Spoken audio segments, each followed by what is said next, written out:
যুব সমাজের প্রত্যাশা শীর্ষক আলোচনা সভায় এই মুহূর্তে উপস্থিত আছেন আমাদের সকলের শ্রদ্ধাস্পদ ব্যক্তিত্ব মুফতি সৈয়দ ফয়জুল করিম শায়েখে চরমনাই, সিনিয়র নায়েবে আমির ইসলামী আন্দোলন বাংলাদেশ, এবং যার সঞ্চালনায় আজকে প্রোগ্রাম অনুষ্ঠিত হচ্ছে মাওলানা নেসার উদ্দিন কেন্দ্রীয় সভাপতি ইসলামী যুব আন্দোলন সহ আজকের এখানে উপস্থিত বিভিন্ন রাজনৈতিক দলের যুব আন্দোলনের নেতৃবৃন্দ, আমার প্রাণপ্রিয় সাংবাদিক ভাইয়েরা বোনেরা, আসসালামু আলাইকুম রহমতুল্লাহি ওবরাকাতু। আজকের বিষয়ে খুবই সংক্ষিপ্ত আলোচনা করতে হবে, কারণ আমরা আজকের বাংলাদেশে যেই বিশিষ্ট ব্যক্তির নেতৃত্বে গত কয়েকদিন আগে বাংলাদেশকে দ্বিতীয়বারের মতো স্বাধীন পেয়েছি, সেই নেতৃত্ব স্থানীয় ব্যক্তির মধ্যে একজন হচ্ছে মুফতি ফয়জুল করিম। আজকে তিনি এখানে উপস্থিত, তার বক্তব্য আমরা শুনবো। আপনারা জানেন ছাত্র জনতার এই বিপ্লবের মধ্য দিয়ে বাংলাদেশ নতুন করে স্বাধীনতা অর্জন করেছে।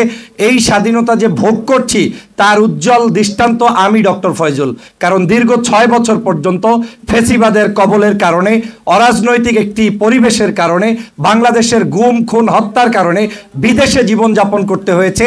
এই প্রথম কোনো গোলটেবিল বৈঠকে স্বাধীন বাংলাদেশে উপস্থিত হতে পেরেছি, আল্লাহর দরবারে শুকরিয়া আদায় করছি আলহামদুলিল্লাহ।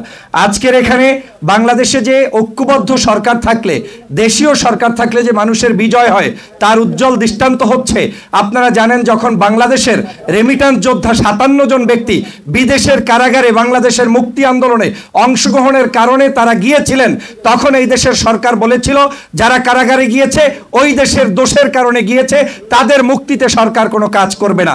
এবং সরকার করে নাই, শেখ হাসিনা করে নাই, এমবাসি করে নাই, বরং যারা অট্টহাসি দিয়েছে। কিন্তু প্রমাণ হয়েছে একটি শক্তিশালী সরকার থাকলে তাদেরকে মুক্ত করা সম্ভব। আমি ডক্টর মোহাম্মদ ইউনূস সাহেবকে ধন্যবাদ জানাই যে তিনি একটা টেলিফোনের মাধ্যমে 57 জন ব্যক্তিকে মুক্ত করে দিয়েছেন। এজন্য আমাদের এই বাংলাদেশের সকল যুব সমাজের পক্ষ থেকে তাকে এবং তার সরকারকে ধন্যবাদ জানাই। আজকে আপনারা জানেন এখানে সিংহভাগ নেতৃবৃন্দ আলেম সমাজ থেকে উপস্থিত হয়েছেন। আমাদের আলেমদের মধ্যে ঐক্যবদ্ধের যে প্রক্রিয়া চলমান রয়েছে, এই চলমান প্রক্রিয়াকে আজকের ত্বরান্বিত করছেন মুফতি ফয়জুল করিম সাহেব। আল্লাহ পাক তার হায়াতে বারাকা দান করুক। তার নেতৃত্বে বাংলাদেশের সমগ্র মুসলমান এবং ইসলামপন্থী নাগরিকদের ঐক্য আরো সুসংহত হবে, সেই প্রত্যাশা আমি ব্যক্ত করছি। আপনারা জানেন এই মুহূর্তে বাংলাদেশের দেশ গঠন করতে হবে।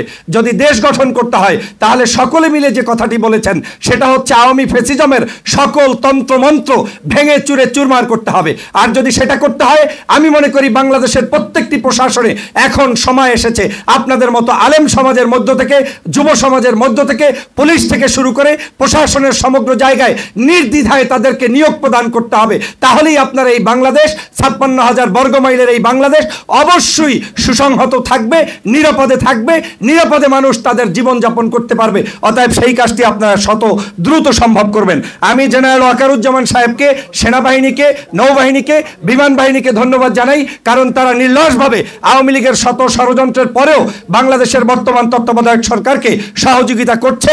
তারা যে সহযোগিতা করছে এই সহযোগিতাটা আমরা আগামী দিনে সবাই মিলে সম্মিলিতভাবে এই সরকারকে করতে চাই। যতক্ষণ পর্যন্ত এই সরকার স্টেবল একটি রাষ্ট্র ব্যবস্থা কায়েম করতে না পারবে, ততদিন পর্যন্ত আমরা তাদের সাথে থেকে যুব সমাজ তাদের জন্য কাজ করব এবং আগামীর একটি সুন্দর সোনার বাংলাদেশ গঠন করব, সেই প্রত্যাশা ব্যক্ত করছি। আজকের এই সাংবাদিক সমাজ যারা আজকের নিরপেক্ষতার দৃষ্টিতে লিখছেন, বলছেন, করছেন, এই নিরপেক্ষতা আগামী দিনেও যাতে কোনো সরকার আসলে সেটার যাতে পরিবর্তন না হয়, সেই প্রত্যাশা ব্যক্ত করছি। সবাইকে ধন্যবাদ জানিয়ে আমার বক্তব্য এখানেই শেষ করছি। আল্লাহ হাফেজ। আসসালামু আলাইকুম ওয়া রাহমাতুল্লাহি ওয়া বারাকাতুহু।